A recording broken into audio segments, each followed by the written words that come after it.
In the game of chess, it is a mind game that uses different strategies on how to protect the most important piece in the game, which is the king. For a player to win, one must corner the opponent's king, which is known as checkmate. But on the second hand, if the player loses every official pieces, the player can surrender and the opponent wins the game.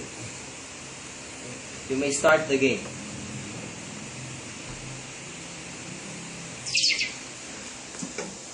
E2, E3.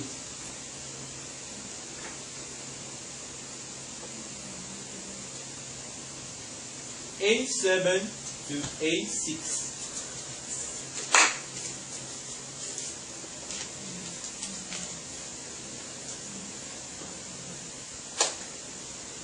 D1 to F3.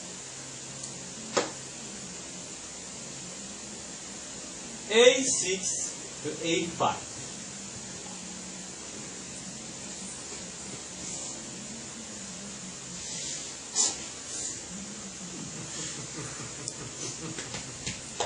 It's okay, bro.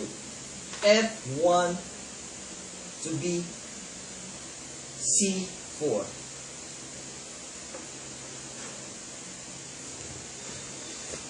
Go, brother. Go.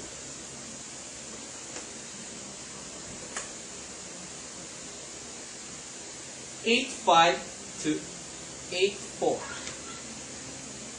What the fuck?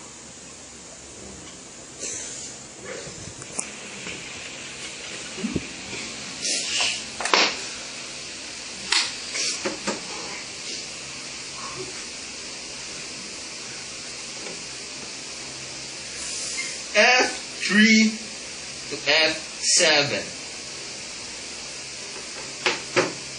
Checkmate. Wow!